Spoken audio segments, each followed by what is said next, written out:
So brakes కూడా check చేస్తాం. So while applying brakes squeezing noise ఉంది. సో కంప్లీట్గా బ్రేక్ ప్యాడ్స్ రిమూవ్ చేసి చెక్ చేస్తున్నాం. సో ఇది బ్రేక్ ప్యాడ్స్ కూడా కంప్లీట్గా డ్యామేజ్ అయినాయి. సో కస్టమర్కి ఇన్ఫామ్ చేసి న్యూ బ్రేక్ ప్యాడ్స్ రీప్లేస్ చేస్తున్నాం. క్యాలిపర్ పిన్స్ కూడా చెక్ చేస్తాం. ఇది కంప్లీట్గా రస్ట్ అని ఫిల్ అయి ఉంది. ఇది కూడా కంప్లీట్గా క్లీన్ చేసి రీప్లేస్ చేసుకోవాలి. So all calliper pins remove చేసాం. ఇది హెల్ప్ ఆఫ్ బ్రేక్ క్లీనర్ మనం క్లీన్ చేస్తున్నాం. క్యాలిపర్ పిన్స్ కంప్లీట్గా క్లీన్ చేసిన తర్వాత గ్రీజింగ్ చేసి రీప్లేస్ చేస్తున్నాం.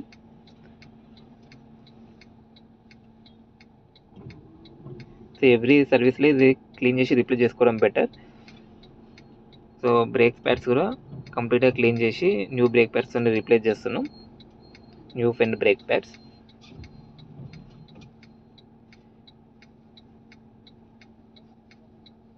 ఫైనల్గా క్లచ్ ఆయిల్ కూడా చెక్ చేసాం అండ్ బ్రేక్ ఆయిల్ కూడా రీఫిల్ చేసాం. వైపర్ వాటర్ కూడా చెక్ చేసి రీఫిల్ చేసాం ఫైనల్గా.